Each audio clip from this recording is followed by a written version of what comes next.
જય સ્વામિનારાયણ. સહજાનંદ વિદ્યાલયના video lecture શિક્ષણમાં આપ સર્વ વિદ્યાર્થી મિત્રોનું હાર્દિક સ્વાગત છે.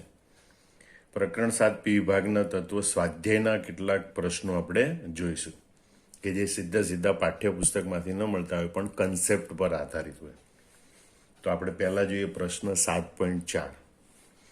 NH3 એટલે કે એમોનિયા એ હાઇડ્રોજન બંધ બનાવે છે, જ્યારે PH3 એટલે કે ફોસ્ફીન એ હાઇડ્રોજન બંધ બનાવતો નથી.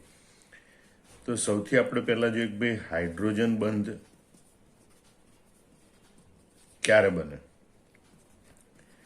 તો સામાન્ય રીતે સમૂહ 15, 16, 17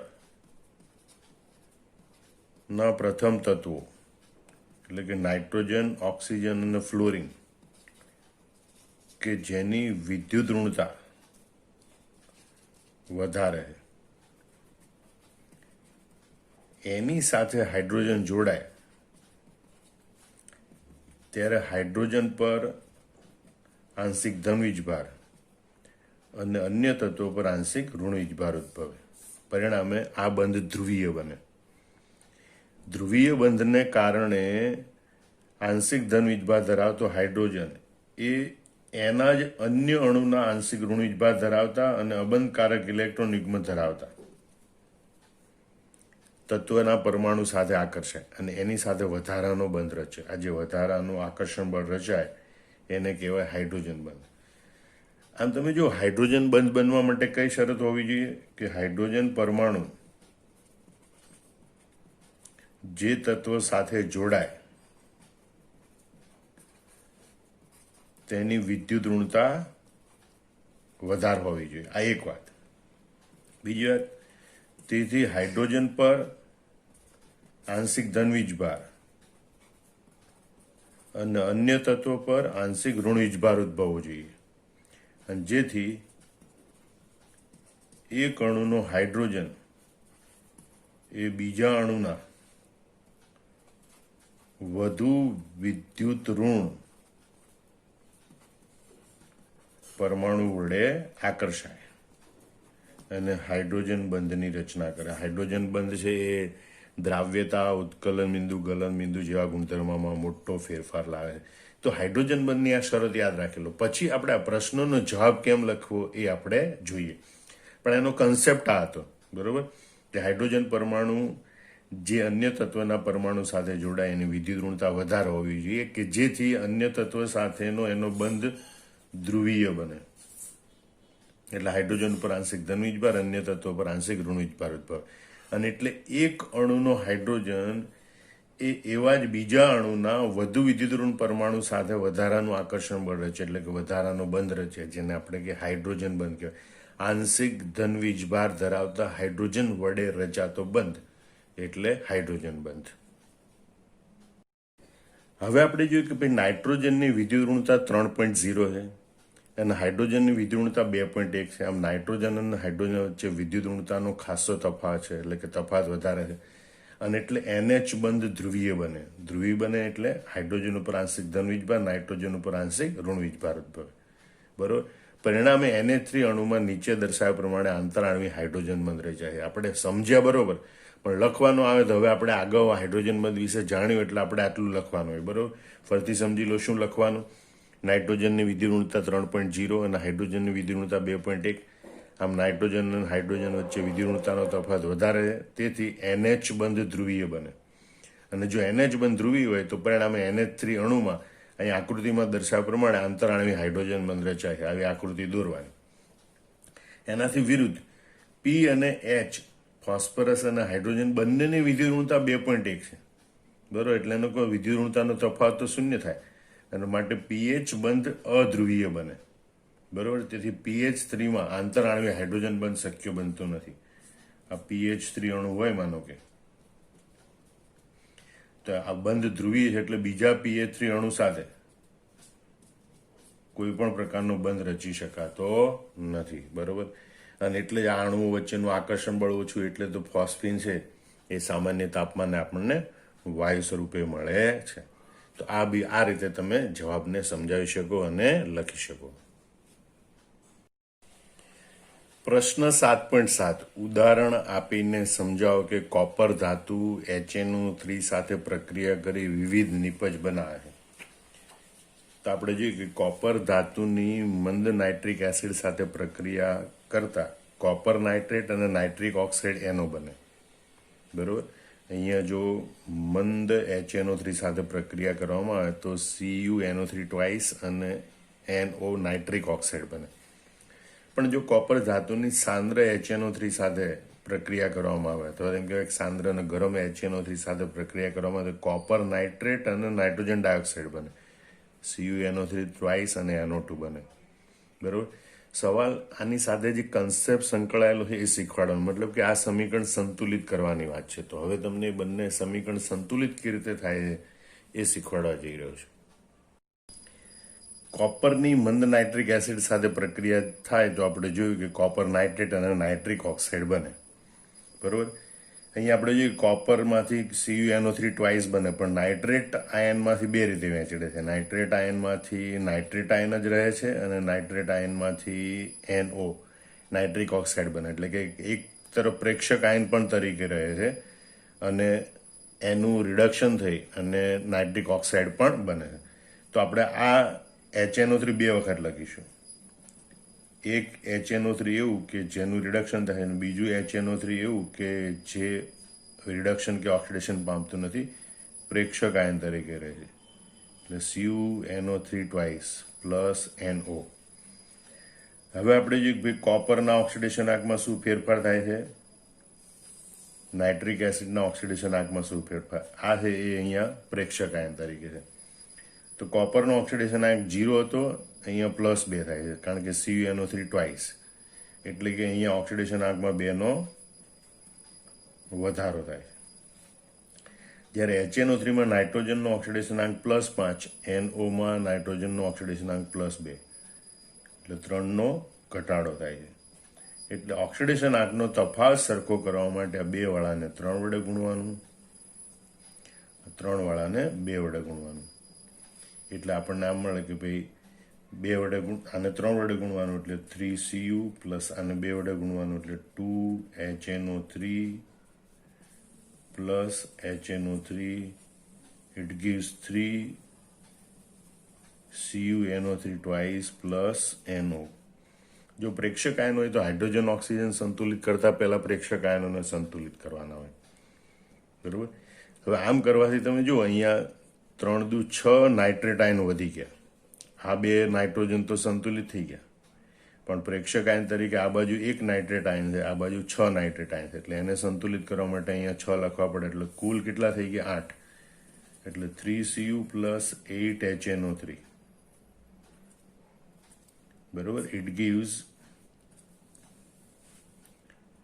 3CuNO3 ટ્વાઇસ પ્લસ NO. હવે જે બાજુ જેટલા ઓક્સિજન ખૂટતા એટલા પાણીના અણુ ઉમેરી દેવાના. બરોબર. અથવા તો આ બાજુ 8 હાઇડ્રોજન છે તો આ બાજુ 4 H2O ઉમેરી દેવાના. અહીંયા બીજી રીતે ઓક્સિજન જોઈએ તો 8 તરી 24 છે.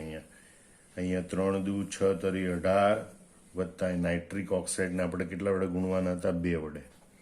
બરોબર. એટલે 2 ઓક્સિજન, 18 ને 2 20. તો 20 ઓક્સિજન, 4 ઓક્સિજન ખૂટે છે એટલે આ બાજુ લખવાના 4 H2O. બરોબર. એટલે સંપૂર્ણ સંતુલિત સમીકરણ આ પ્રમાણે મળશે. 3Cu plus 8HNO3, it gives 3CuNO3 twice plus 2NO plus 4H2O. હવે ગોખવું હોય તો તમે આમ પણ યાદ રાખી શકો 38324, જેમાં નાઇટ્રિક ઓક્સાઇડ 2 હોવા જોઈએ જેટલું અહીંયા. હવે અહીંયા સૌથી મહત્વની બાબત તમારે જે યાદ રાખવાની કે ભાઈ આ નાઇટ્રિક એસિડ એમાંથી કેટલા મોલનું રિડક્શન થાય. બરોબર. કેટલા ઇલેક્ટ્રોન ઓક્સિડેશન રિડક્શન પ્રક્રિયામાં સંકળાયેલા હોય. માનો કે કેટલા ફેરાડે વિદ્યુત પ્રવાહ પસાર કરવો પડે રિડક્શન ઓક્સિડેશન કરવા માટે આ પ્રક્રિયામાં. તો એ બધા માટે ઇલેક્ટ્રોનની સંખ્યા કેટલી સંકળાયેલી છે? કુલ 6. 3 દુ 6 ઇલેક્ટ્રોન સંકળાયેલા. 3 કોપર અને ઓક્સિડેશન અંક વધીને 3 દુ 6 થાય. એટલે 6 ઇલેક્ટ્રોન સંકળાય. બીજું આ 8 નાઇટ્રિક એસિડના અણુ વપરાય છે, પણ કેટલા અણુનું રિડક્શન થાય? 2નું જ રિડક્શન થાય છે. 6 અણુ નાઇટ્રેટ સ્વરૂપે જ રહે છે. એટલે 8 મોલ નાઇટ્રિક એસિડ હોય એમાંથી 2 મોલ નાઇટ્રિક એસિડનું જ રિડક્શન થાય. આવું આપણે યાદ રાખવું પડે. માટે આ સમીકરણમાં તમારે લખવું પડે 38,324. બરોબર. એ કેવી રીતે આવ્યું એવું મેં સમજાવ્યું. હવે એ જ રીતે આપણે આ સમીકરણને પણ સંતુલિત કરી શકીએ. બરોબર. પણ એના માટે તમારે અંક યાદ રાખવાના 14,122. બરોબર. એટલે જો કોપરની સાંદ્ર નાઇટ્રિક એસિડ સાથે પ્રક્રિયા થાય તો કોપર નાઇટ્રેટ અને નાઇટ્રોજન ડાયોક્સાઇડ બને. Cu plus 4HNO3 gives CuNO3 twice plus 2NO2 plus 2H2. અહીંયા પણ તમે જુઓ 4 નાઇટ્રેટ છે, એમાંથી 2 નાઇટ્રેટ મૂળ સ્વરૂપે રહે છે અને 2 નાઇટ્રેટનું જ રિડક્શન થાય છે. એટલે 4 મોલ નાઇટ્રિક એસિડ હોય એમાંથી કેટલા મોલ નાઇટ્રિક એસિડનું રિડક્શન થાય? તો 2 મોલ નાઇટ્રિક એસિડનું રિડક્શન થઈ NO2 બને અને 2 મોલ નાઇટ્રિક એસિડ એના મૂળ સ્વરૂપે નાઇટ્રેટ આયન સ્વરૂપે જ રહે છે. તો આ રીતે યાદ રાખવાનું. ફરીથી એક બાજુ કોપર ધાતુની મંદ નાઇટ્રિક એસિડ સાથે પ્રક્રિયા કરતા કોપર નાઇટ્રેટ અને નાઇટ્રિક ઓક્સાઇડ NO બને. 3Cu plus 8HNO3 it gives 3CuNO3 twice plus 2NO plus 4H2. પાણી હંમેશા છેલ્લે રાખવાનું. ચોપડીમાં NO છેલ્લે મૂકેલું છે પણ પાણી છેલ્લે રાખીએ તો તમારે આવી રીતે યાદ રાખવાનું 38,324. બીજું, કોપર ધાતુની સાંદ્ર HNO3 સાથે પ્રક્રિયા કરતા કોપર નાઇટ્રેટ અને નાઇટ્રોજન ડાયોક્સાઇડ ઉર્ફે NO2 બને છે. Cu plus 4HNO3 gives CuNO3 twice plus NO2 plus 2H2. આ ખાસ યાદ રાખો. મંદ સાથે NO બને છે, સાંદ્ર સાથે NO2 બને છે. બરોબર. અથવા યાદ રાખવાનું 14,122. પ્રકરણ 7ના સ્વાધ્યાયનો પ્રશ્ન 7.8 ધોરણ 12 રસાયણ વિજ્ઞાન. NO2 અને N2O5ના સસ્પંદન બંધારણ દોરો. બરોબર. તો NO2માં નાઇટ્રોજનની મધ્યસ્થ પરમાણુ છે, એની આજુબાજુ ઓક્સિજન પરમાણુઓ કોણીય રીતે જોડાયેલા હોય. એમાં 2 સસ્પંદન બંધારણ મળે, જેમાં એક બંધારણમાં તમે જમણી બાજુ એકલ બંધ બતાવો તો ડાબી બાજુ ડબલ બોન્ડ બતાવવાનો. તો બીજા બંધારણમાં જમણી બાજુ ડબલ બોન્ડ અને ડાબી બાજુ સિંગલ બોન્ડ બતાવવાનો. આ એક વાત.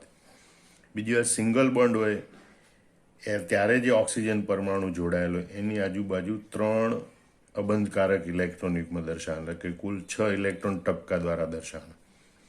અને ડબલ બોન્ડથી જે ઓક્સિજન પરમાણુ જોડાયેલો હોય એ ઓક્સિજન પરમાણુની આસપાસ 2 અબંધકારક ઇલેક્ટ્રોન યુગ્મ એટલે કે 4 ટપકા દર્શાવવાના. અને મધ્યસ્થ નાઇટ્રોજન પરમાણુ છે એના પર એક અટુલું અયુગ્મિત ઇલેક્ટ્રોન દર્શાવવાનું, એક જ ઇલેક્ટ્રોન દર્શાવવાનું, એટલે એક જ ટપકું દર્શાવવાનું કે જે અયુગ્મિત ઇલેક્ટ્રોનની હાજરીને કારણે આ NO2 અણુ છે એ અનુચુંબકીય ગુણધર્મ દર્શાવે. યાદ રાખજો, આ અયુગ્મિત ઇલેક્ટ્રોનની હાજરીને કારણે NO2 અણુ છે એ અનુચુંબકીય ગુણધર્મ ધરાવે. એ રીતે તમે N2O5 અણુમાં જુઓ. બરોબર. તો 2 નાઇટ્રોજન પરમાણુ, એની વચ્ચે એક સેતુરૂપ ઓક્સિજન પરમાણુ દોરવાનો અને આજુબાજુ 2 ઓક્સિજન પરમાણુ દોરવાનો. તો અહીંયા વચ્ચેનો સેતુરૂપ ઓક્સિજન પરમાણુ છે એ તો એકલબંધથી જોડાયેલો, પણ જે છેડાના 4 પરમાણુ છે એ પૈકી 2 પરમાણુ પર સિંગલ બોન્ડ હોય અને 2 પરમાણુ પર ડબલ બોન્ડ હોય. સિંગલ બોન્ડ હોય ત્યાં ઓક્સિજન પરમાણુ પર 6 ઇલેક્ટ્રોન દર્શાવવાના, ડબલ બોન્ડ હોય ત્યાં ઓક્સિજન પરમાણુ પર 4 ઇલેક્ટ્રોન દર્શાવવાના. અહીંયા નાઇટ્રોજનની એક જ તરફ એક વખત બંને ડબલ બોન્ડ દર્શાવવાના. બરોબર. એ તમે ઉપર દર્શાવો તો પણ ચાલે, નીચે દર્શાવો તો પણ ચાલે.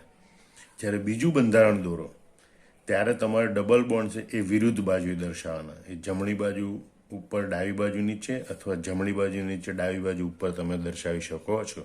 બરોબર. તો આ રીતે તમારે NO2 અને N2O5ના સસ્પંદન બંધારણ દોરવાના હોય છે.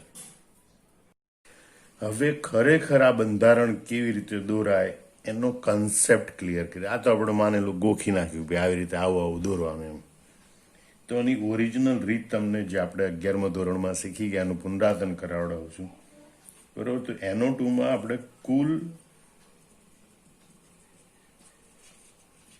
સંયોજકતા ઇલેક્ટ્રોનની ગણતરી કરવાની. નાઇટ્રોજનનો પરમાણુ ક્રમાંક 7 એટલે નાઇટ્રોજનના 5 સંયોજકતા ઇલેક્ટ્રોન હોય, કારણ કે સંયોજકતા ઇલેક્ટ્રોન એટલે 12ની કક્ષાના ઇલેક્ટ્રોન. બરોબર. એનો ઇલેક્ટ્રોન રચના 2, 5, 12ની કક્ષામાં 5 ઇલેક્ટ્રોન. અને 2 ઓક્સિજનનો પરમાણુ ક્રમાંક 8, ઇલેક્ટ્રોન રચના 2, 6, 12ની કક્ષામાં 6 ઇલેક્ટ્રોન. એટલે 6 દુ 12 ને 5 ટોટલ 17 ઇલેક્ટ્રોન હોય. 17 ઇલેક્ટ્રોન એનો મતલબ કે 16 વત્તા 1 ઇલેક્ટ્રોન, અને 16 ઇલેક્ટ્રોન મળે એટલે 8 ઇલેક્ટ્રોન યુગ્મ દર્શાવવાના વત્તા 1 ઇલેક્ટ્રોન દર્શાવવાના. 1 ઇલેક્ટ્રોન એ પણ અલગ ઇલેક્ટ્રોન યુગ્મ તરીકે જ વર્તશે. એ અયુગ્મિત ઇલેક્ટ્રોન રહેશે એક કક્ષકમાં, પણ ટોટલ 8 ઇલેક્ટ્રોન યુગ્મ દર્શાવવાના. હવે ઇલેક્ટ્રોન યુગ્મ દર્શાવવાની રીત કઈ હોય? તો મધ્યસ્થ પરમાણુ લખી આજુબાજુ અંતસ્થ પરમાણુ, છેડા પરના પરમાણુ લખવાના. હવે 8 ઇલેક્ટ્રોન યુગ્મ દર્શાવવાના હોય એ પૈકી પ્રથમ ઇલેક્ટ્રોન યુગ્મ પરમાણુની વચ્ચે દર્શાવી દેવાના. તો 2 ઇલેક્ટ્રોન યુગ્મ દર્શાવી દીધા. હવે જો ઇલેક્ટ્રોન યુગ્મ વધે તો છેડાના પરમાણુ પર અષ્ટક પૂર્ણ કરવાનો પ્રયત્ન કરવાનો. તો આ 2 ઇલેક્ટ્રોન યુગ્મ, પછી આ 3, 4, 5, 6, 7 અને 8 ઇલેક્ટ્રોન યુગ્મ થઈ ગયા. અને 1 ઇલેક્ટ્રોન, હવે ઇલેક્ટ્રોન અથવા ઇલેક્ટ્રોન યુગ્મ વધે તો એને મધ્યસ્થ પરમાણુ પર ગોઠવવાનું. એટલે અહીંયા ગોઠવ્યો, બરોબર. તો અહીંયા છેડાના પરમાણુ પર તો અષ્ટક પૂર્ણ થઈ ગયું, પણ મધ્યસ્થ પરમાણુ પર 5 ઇલેક્ટ્રોન છે. એટલે એને અહીંયા એક અબંધકારક ઇલેક્ટ્રોન યુગ્મ ધરાવતી કક્ષક છે, એટલે એનો મતલબ કે એને અષ્ટક નહીં પણ 8ની નજીકનું સપ્તક પૂર્ણ કરવાનું રહેશે. તો જો મધ્યસ્થ પરમાણુમાં અષ્ટક કે સપ્તક પૂર્ણ કરવા માટે ઇલેક્ટ્રોન ખૂટતા હોય તો છેડાના પરમાણુ પરથી ઇલેક્ટ્રોન યુગ્મને વચ્ચે લાવવાનું હોય, બરોબર. એટલે અહીંયા 2 શક્યતાઓ છે કે છેડાના જમણી બાજુના પરમાણુ છે એનું ઇલેક્ટ્રોન યુગ્મ તમે વચ્ચે લાવો તો જમણી બાજુ ડબલ બોન્ડ બને, ડાબી બાજુ સિંગલ બોન્ડ બને. આ બંધકારક ઇલેક્ટ્રોન યુગ્મને ત્રાસી નાની રેખા વડે દર્શાવે, અને અબંધકારક ઇલેક્ટ્રોન યુગ્મ એને ટપકા વડે દર્શાવે. એટલે તમે જોઈ શકો જ્યાં સિંગલ બોન્ડ બને છે ને ત્યાં 6 ટપકા દર્શાવવાના, અને ડબલ બોન્ડ બને છે ને ત્યાં 4 ટપકા દર્શાવવાના, અને 1 ઇલેક્ટ્રોન યુગ્મ વધ્યું એ અહીં દર્શાવવાનું. એક અયુગ્મિત ઇલેક્ટ્રોન વધ્યું એ નાઇટ્રોજન પરમાણુ પર દર્શાવે. આ એક શક્યતા હતી. બીજી શક્યતા એ હતી કે તમે જમણી બાજુનું બદલે ડાબી બાજુનું ઓક્સિજન પરમાણુ છે એનું ઇલેક્ટ્રોન યુગ્મ વચ્ચે લાવો તો બીજું બંધારણ આપણને આમ મળે કે જેમાં ડાબી બાજુ ડબલ બોન્ડ હોય, જમણી બાજુ સિંગલ બોન્ડ હોય, બરોબર. સિંગલ બોન્ડ હોય અહીંયા 6 ટપકા દર્શાવવાના, ડબલ બોન્ડ હોય અહીંયા 4 ટપકા દર્શાવવાના, અહીંયા 1 ટપકો દર્શાવવાનો. તો આ રીતે આપણને 2 સસ્પંદન બંધારણો મળે છે, બરોબર. હવે સસ્પંદન બંધારણમાં બીજી એક નીટ JEE ગુજસેટ એમાં પૂછે એવી છે નિયમનિષ્ઠ વીજભાર અથવા ફોર્મલ ચાર્જ, બરોબર. કે આ ત્રણેયનો ફોર્મલ ચાર્જ કેટલો, નિયમનિષ્ઠ વીજભાર કેટલો. તો ઘણા બંધારણમાં આ રીતે અહીંયા પ્લસ અને માઇનસ લખેલું હોય, બરોબર. અહીંયા 0 લખેલું. તો આવું કેમ લખેલું હોય? તો ફોર્મલ ચાર્જની ગણતરીનું ફરીથી ઝડપથી પુનરાવર્તન કરીએ. ફોર્મલ ચાર્જ બરાબર valence electron minus lone pair minus 1/2 bond pair, બરોબર. માનો કે આ નાઇટ્રોજન પરમાણુ છે અને આપણે 1 નંબર કહીએ, આ ડાબી બાજુ 2 અને જમણી બાજુ 3. તો પહેલો જે પરમાણુ છે નાઇટ્રોજન પરમાણુ, એટલે એના માટે ફોર્મલ ચાર્જ ગણવાનો. એના સંયોજકતા ઇલેક્ટ્રોન કેટલા? નાઇટ્રોજનના સંયોજકતા ઇલેક્ટ્રોન કેટલા? 5 માઇનસ લોન પેર, એટલે કે અબંધકારક ઇલેક્ટ્રોન કેટલો? એક જ અબંધકારક ઇલેક્ટ્રોન છે, માઇનસ 1/2. બંધકારક ઇલેક્ટ્રોન કેટલા? તો 2, દરેક બંધ દીઠ 2 ઇલેક્ટ્રોન, એટલે 2, 2, 4 ને 2, 6 બંધકારક ઇલેક્ટ્રોન. એટલે 5 માઇનસ 1 માઇનસ 2 તરી છે 3, 5 માઇનસ 4 બરાબર 1, એટલે કે +1. અને એટલે નાઇટ્રોજન ઉપર +1 લખેલું હોય, જે દર્શાવે છે કે નાઇટ્રોજનનો ફોર્મલ ચાર્જ એટલે કે નિયમનિષ્ઠ વીજભાર +1 હોય છે, જે અહીંયા દર્શાવેલો છે. બીજા નંબરનો ઓક્સિજન જોઈએ, તેનો ફોર્મલ ચાર્જ બરાબર એના ઓક્સિજન પરમાણુના સંયોજકતા ઇલેક્ટ્રોન 6 હોય, માઇનસ લોન પેર એટલે કે અબંધકારક ઇલેક્ટ્રોન કેટલા? 4, માઇનસ 1/2 બંધકારક ઇલેક્ટ્રોન કેટલા? 2 ને 2, 4. દરેક બંધ દીઠ 2 ઇલેક્ટ્રોન હોય, બરોબર. એટલે 6 માઇનસ 4 માઇનસ 2 દુ 4, એટલે 6 માઇનસ 6 બરાબર 0. એટલે જે ડાબી બાજુનો બીજા નંબરનો ઓક્સિજન આપણે દર્શાવેલો છે એનો નિયમનિષ્ઠ વીજભાર 0 છે, એટલે એના ઉપર પ્લસ કે માઇનસ ચિહ્ન દર્શાવેલું નથી. ત્રીજો પરમાણુ જોઈએ તો એના પરનો ફોર્મલ ચાર્જ, તો એનો ઓક્સિજનના સંયોજકતા ઇલેક્ટ્રોન 6 માઇનસ લોન પેર 1, 2, 3, 4, 5, 6. અબંધકારક 6 ઇલેક્ટ્રોન છે, બંધકારક ઇલેક્ટ્રોન આ 2, બરોબર. એટલે 6 - 6 - 1/2 એટલે 2 દુ 1 એટલે અહીંયા લખીશું આપણે 1. 6 - 6 એટલે 0 એટલે જવાબ આવે -1. બરોબર, આ બે ઉડી જાય તો જવાબ આવે -1. એટલે અહીંયા -1 વીજભાર લખેલો હોય એટલે ઓક્સિજન ઉપર અહીં માઇનસ. મતલબ કે આ NO2માં જે ડબલ બોન્ડથી જોડાયેલો હોય એ ઓક્સિજનનો નિયમનિષ્ઠ વીજભાર ફોર્મલ ચાર્જ 0 હોય. સિંગલ બોન્ડથી જોડાયેલો એનો વીજભાર -1 હોય અને મધ્યસ્થ નાઇટ્રોજન પરમાણુ છે એનો નિયમનિષ્ઠ વીજભાર +1 હોય છે. તો આ રીતે આખું એનું સસ્પંદન બંધારણ સમજી શકાય. એ જ રીતે આપણે N2O5 અણુ માટે એના સસ્પંદન બંધારણ દોરવાનો પ્રયત્ન કરીએ. તો આપણે જોયું કે N2O5 કુલ સંયોજકતા ઇલેક્ટ્રોન કેટલા? નાઇટ્રોજનના 5 × 2 એટલે 10, ઓક્સિજનના 6 × 5 એટલે 30. ટોટલ સંયોજકતા ઇલેક્ટ્રોન 40 છે. તો એના ઇલેક્ટ્રોન યુગ્મ કેટલા બને? 20 બને. બરોબર, એટલે કે 20 ઇલેક્ટ્રોન યુગ્મની આપણે ગોઠવણી કરવાની છે. તો 2 નાઇટ્રોજન વચ્ચે એક ઓક્સિજન પરમાણુ સેતુ સ્વરૂપે હોય. બરોબર, અને નાઇટ્રોજન સાથે બાકીના 2 ઓક્સિજન પરમાણુ અંતસ્થ પરમાણુ તરીકે જોડાયેલા હોય.